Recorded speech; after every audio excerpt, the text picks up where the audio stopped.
I want to say thank you to all of my Patreon supporters who help support the channel. Also, I want to say thank you to my Twitch subscribers. Help the channel out by donating or go to patreon.com. Thank you. First of all, before we proceed, I do want to say thank you guys for watching this clip. This clip can be found on my YouTube channel. If you haven't done so already, like, share, and subscribe, and all that lovely shit. We're trying to hit 1,000 subscribers by June 1st. You can make the difference in helping me hit that subscribe button, and we can actually go from there. That being said, now that I'm finished shilling for this 10 seconds or something like that, we're actually going to go to the video. All right, so we if you guys remember, I made a little fun video about a video with Richard Pryor on the Dick Cavett show, and it was a slight humorous video. And if you watch any of my videos long form, especially my streams, you would actually see that I use Richard Pryor a lot. With doing that, I got to this clip, or to that clip, and I'm to this clip. Another person that I actually focus on is James Baldwin.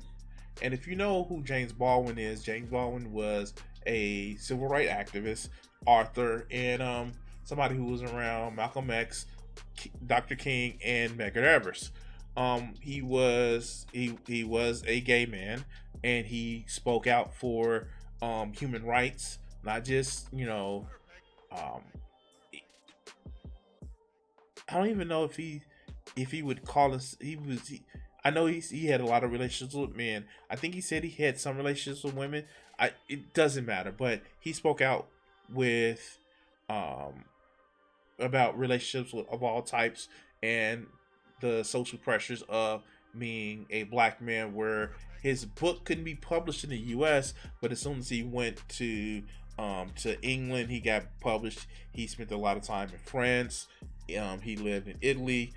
He was somebody who was just a civil rights activist, but he had a lot of noticeable debates, and this is one of the things that people had conversations with him because of the debates that he had.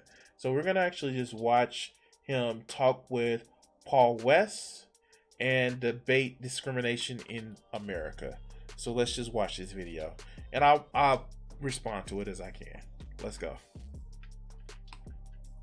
At Yale, and I guess I do have a copy of the book that he recently wrote with his son.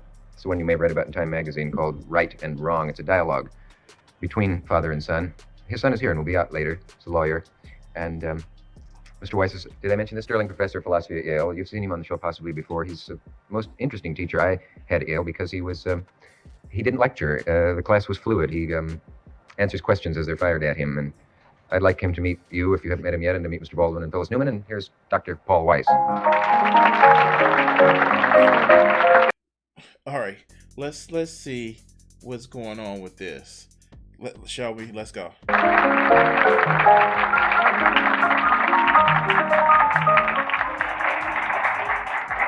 Were you able to listen to the show backstage? A good deal of it, but then I was behind the rustling. Yes. So I heard only some of it. Did you hear anything that you disagreed with? I disagreed with a great deal of it. I am one of Mr. Baldwin's admirers. I've written him 10 letters, and of course, there's a good deal I agree with. But I think he's overlooking one very important matter, I think. Each one of us, I think, is terribly alone. He lives his own individual life. He has all kinds of obstacles in the way of religion or color or size or shape or lack of ability, and the problem is to become a man. For each one of us, I think all this talk about poverty, race, prejudice, it's important, vital, but it's not really at the center. It deals only with the means in the way, or the obstacles in the way of becoming something much more serious and important. That is the... So this, obviously, this is the time where you can actually smoke indoors.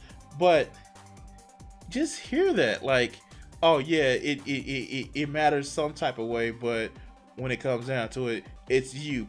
Pull yourself up by your bootstraps. Clean up your room. You need to hustle. This, like, the arguments do not change. when you trying to keep a fucking system in place, the argument does not change. Well, yeah, the system is bad, but you can always overcome it no matter how much weight that you have on you. And metaphorically, not literally. But let's continue. To be someone in yourself, to become a man, is a difficult job. It takes a lifetime. I don't disagree with that at all. I didn't think you would. But And again, this is one of those crazy things. Like, James Baldwin didn't disagree with that. He at any time, do you hear somebody who is looking at these systems of power to say that, oh, it's, you don't have any output, no input in the decisions you make in your life? No one is actually saying that. And if somebody actually says, no, it's all your, it's all the product of the system and you have no choice in the matter, then they're peddling bullshit. Yes, you do have choice. You do have some personal responsibility. But let's listen to how James Baldwin actually, dissects this.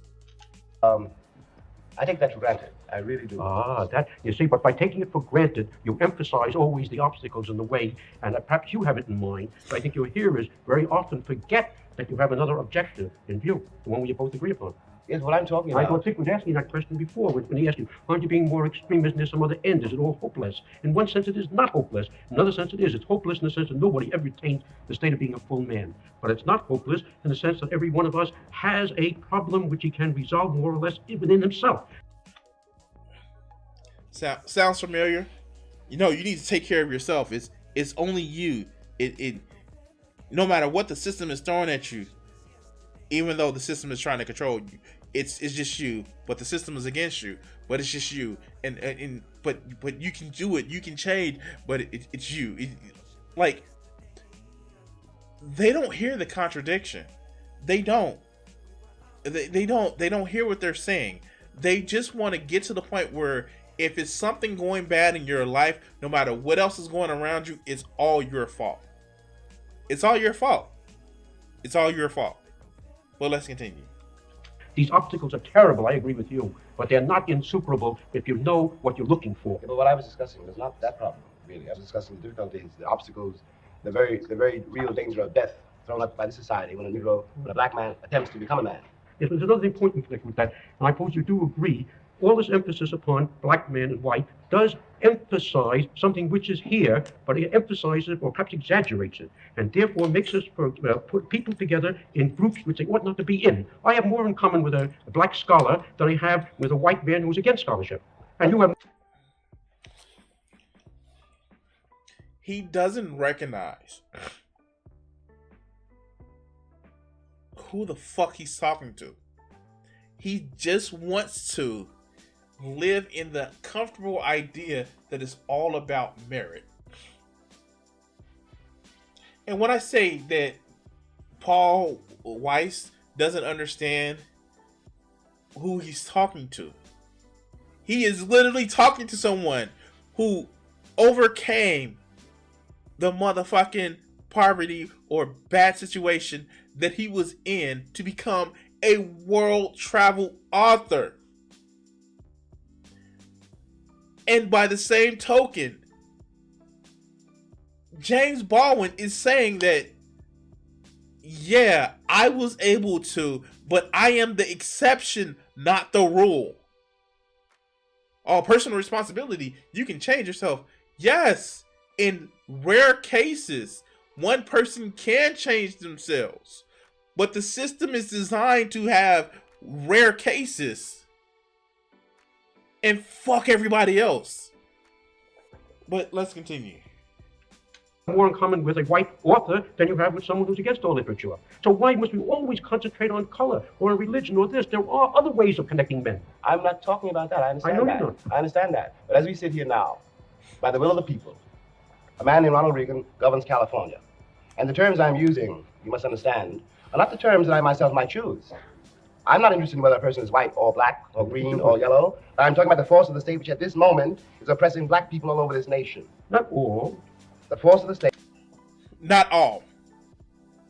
Not all. That's what you have to say? Not all? Not all. Yeah. Not all?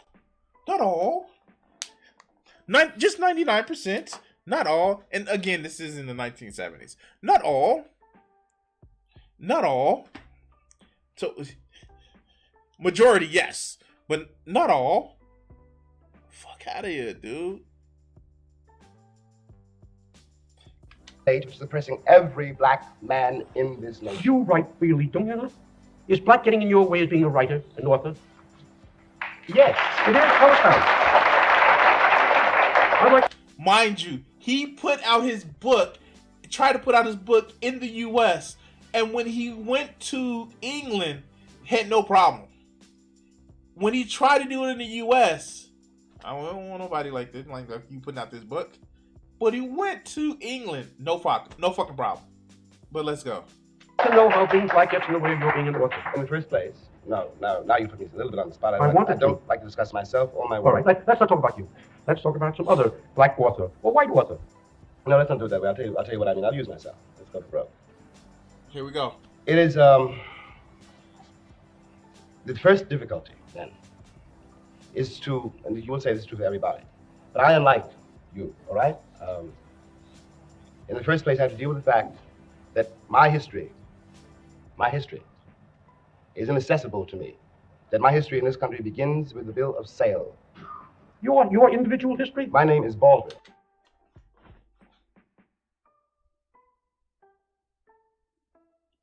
Does he not understand a fucking metaphor? Do they not have metaphor when you came for, or did they? Oh my God. My God. Well, you're not oppressed. What about the history that I've had to deal with? Well, you're not oppressed. Merit. God damn it. Let's go. Yeah. It's an old English name. That. My name is White. It was been derived from somebody else. Maybe my great ancestor was white-haired or whatever. I don't know. But you have at least the Psalms of David. I don't have them. I don't think I've read them in 10 years. That doesn't matter. Or 20. I couldn't tell you one of them. Oh, God. Because we know that you fall fully out the womb with no other expectations, but I'm just gonna be this. I'm gonna be this. Fall fully formed out the womb. Feet first. All right, let's go. Doesn't matter. Doesn't it? No, it doesn't. One's got to face this fact. Let us say we're both black, right? We both get here at the same time, right? You come from one tribe, I come from another. You speak one language, I speak another. We cannot talk to each other. We don't know what is happening to us. We're confronting a white man with a Bible and a gun and a cross. And what you have to do, if you're going to live, is accept this stranger. This book you cannot yet read under the gun. Wait a moment. You ask me a question, I'll do my best to answer it. Yes, but you must give me a chance to say something Yeah, too. but one moment. I really don't. I'm not trying to. Can I do something even more unforgivable? Because due to the mechanics, if we don't pause now, we may not be back for a while. So we will, and then we'll be back. Stay with us. Gentlemen. He had to take a commercial break. Let's go. Where were we? I was in the middle of the Psalms of David. Yes. Right? It's attributed to me somehow. But I was trying to make a point. The point is this simply: that one began here with a history, an identity, not only inaccessible, but also systematically and deliberately denied and destroyed. The Moynihan Report talks about the breakup of the Negro family, and it occurs to me as a very bitter kind of comment on the people who did their best to break up that family. Now to blame the family for being broken up, and to suggest He wasn't doing that. The report I read. Okay. Well, there are no male father images from the child. Big news. So he was trying In to the first, describe in the first place, that's not as true as Moynihan would like to think. Otherwise, there would be none of us here at all. The point is that then, to come back to where I was, one has to really excavate out of the absence of a history, and then out of the presence of a history which is absolutely indescribable. You must remember that I was taught, and black children until today are being taught, that no black people ever contributed anything to history, that I was not much better than an ape, and I was lucky to be discovered in Africa by white people. Mr. Baldwin. Which, again, this is the 1970s. This shit was true. This is what people were taught. And, like, I was watching the JonTron Destiny debate earlier. Oh, that happened so long ago. Motherfucker, Jim Crow happened to my grandmother. As a matter of fact, my mother was born during the time before they overturned Jim Crow. Before they overturned motherfucking the Civil Rights Act. My mother was alive. She was young, but she was alive before the Civil Rights Act was fucking was brought into effect. That was a thing that happened. But let's go. But if your case were carried out all the way through the way you're putting it, it'd be hard to understand how you ever wrote a word. After all, you're a distinguished novelist. You must have had time of freedom. Somebody must have paid attention to it. You must have been reviewed objectively as an author, not as a Negro. Nobody gave a damn whether your great ancestor had been born or sold, but they treated your literature or your work in its own terms. That's where you wanted it. That's where you had it. That's where you're having it now. What are you criticizing? What are you objecting to? That there are terrible. You should be happy that you were able to escape. This is what we hear. You should be happy that you were able to escape. I was watching a channel recently that I got into. It's like he was telling the story about how yesterday was the National Day of Hate. It was like, yeah, Robert Reed. It's like Gin and Truth.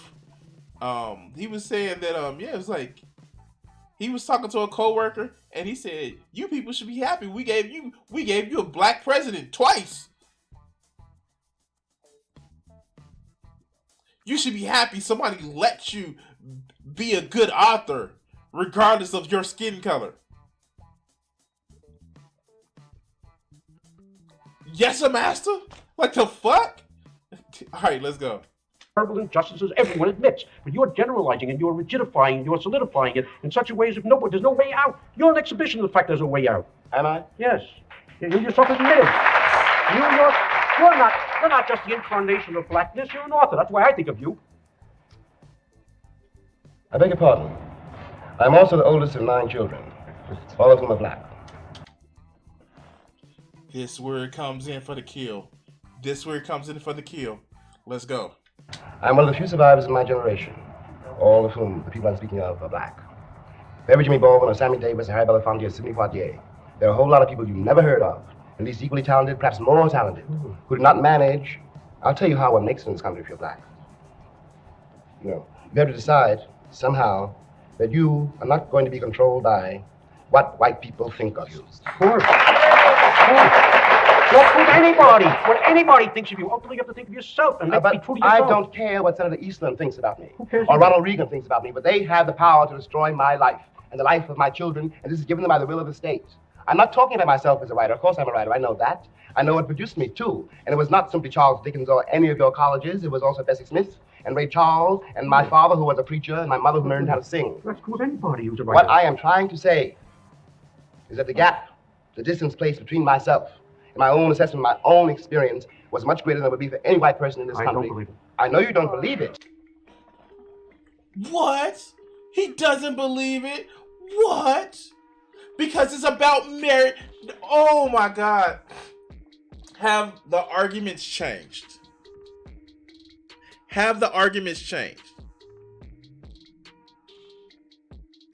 No. And you know what? I actually want to capture that. I want to capture that. Yeah,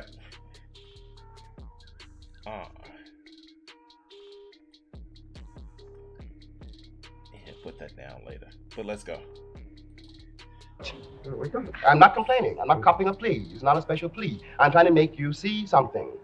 Pretend Every I'm an actor. child starts from scratch. They are helped in various exterior ways in order to be able to find themselves. But the finding of themselves goes within. To become a writer is something that you have to struggle with by yourself, in yourself. And all these other things are conditions and problems, and I grant you had more than other people have. I didn't even say that. I said they were different. I'll tell you this. When I left this country. And here's the thing, and this is what I criticize the left for.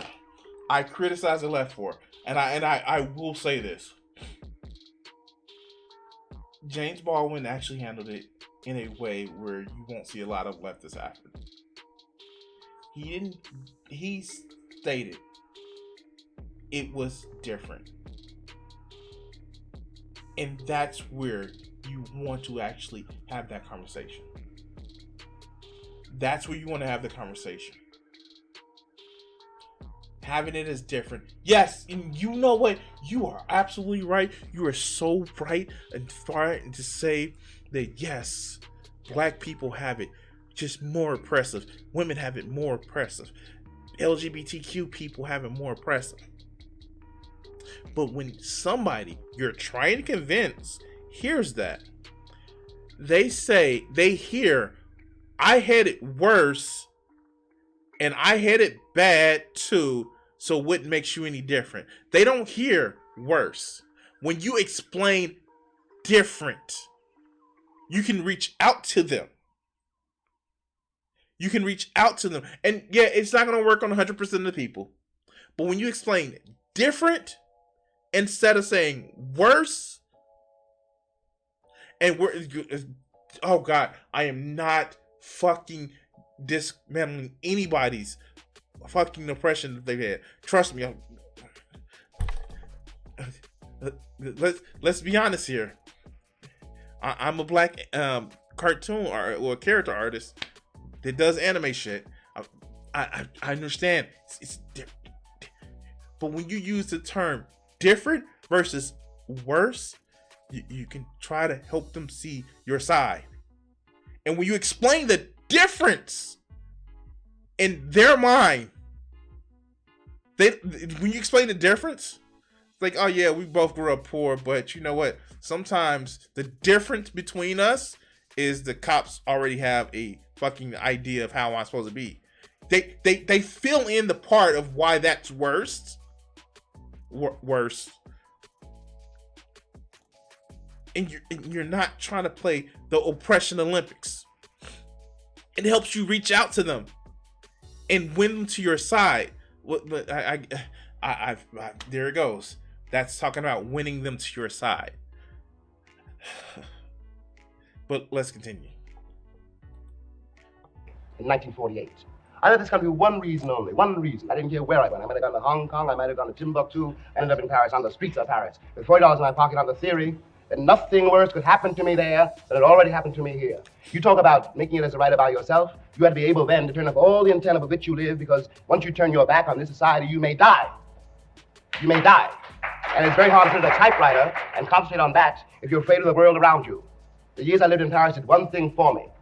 They released me from that particular social terror, which was not the paranoia of my own mind, but a real social danger visible in the face of every cop, every boss, everybody. And there we have it. This is what we're saying about explaining the difference. And when you break it down to say, like, the difference, and then you explain the fucking difference, oh, shit. That is bad. That is bad. Oh shit. That is bad. This is a masterclass of how to win people to your side. But let's continue. Everybody, no matter who, no matter what his attitude, is bigoted. I did not say that. Well, has an attitude, it's on his face, is in the way of every boss. But you're every asking boss. me. You're asking me to do something impossible. You're asking me to take the will for the deed. I don't know what most white people in this country feel, but I can only include what they feel from the state of their institutions. I don't know if white Christians hate Negroes or not, but I know that we have a Christian church which is white and a Christian church which is black. I know, as Malcolm X once put it, the most segregated hour in American life is high noon on Sunday. That says a great deal for me about a Christian nation. It means that I can't afford to trust most white Christians and certainly cannot trust the Christian church. I don't know whether the labor unions and their bosses really hate me. That doesn't matter, but I know I'm not in their unions. I don't know if the real estate lobby is anything against black people, but I know the real estate lobbies keep me in the ghetto. I don't know if the Board of Education hates black people, but I know the textbooks I give my children to read and the schools that we have to go to. Now, this is the evidence. You want me to make an act of faith, risking myself, my wife, my woman, my sister, my children, on some idealism which you assure me exists in America, which I have never seen. Then you go in for the kill. And then you go in for the kill. This is how you do it. You explain the difference. You explain how you feel. without blaming. Oh my God. He didn't even have to say they were racist. He didn't have to say that, yeah, they're just racist and they want to exclude us and they want to kill us. This is the history that we have. You tell me what it was gonna be. This is how you debate someone who says it's about merit right now. Because their arguments haven't changed. Did you know what some people on the left have actually done? Oh, you're a racist. Explain to me how. I'm supposed to deal when I've looked at this history. When did it change?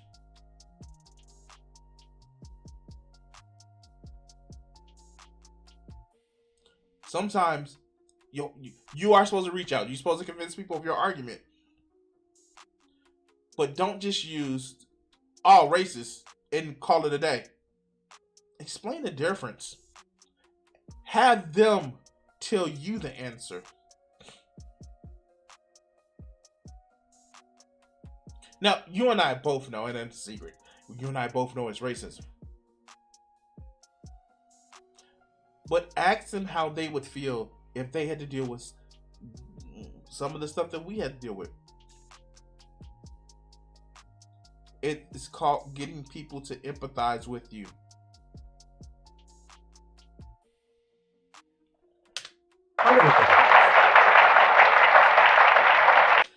He's looked like, dude, just looked shitty as hell. Which I have never seen. Look at this face. No retort. No retort.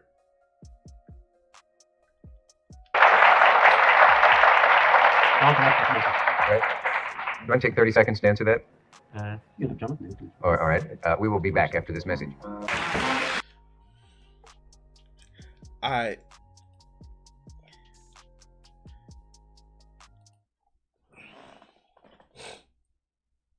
He just argued down somebody who, for all intents and purposes, is the white liberals that King was talking about. Oh, things are good now. Things are better now. He just argued down someone without calling them racist, without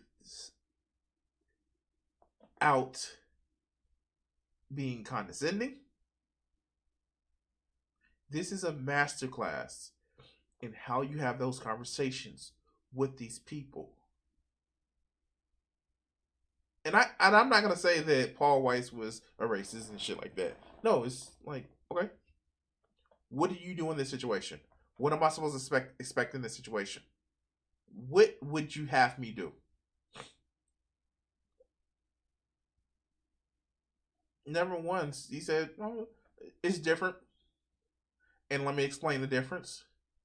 When your arguments are too weak to stand and use a different word and let the person who's listening fill in the connotations in themselves, you have a fucked up ass argument.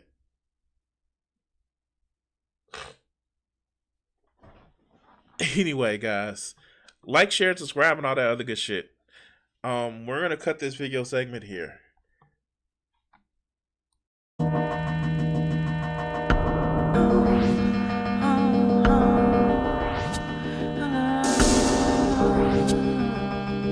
If I gave myself the power, where would I be? Was I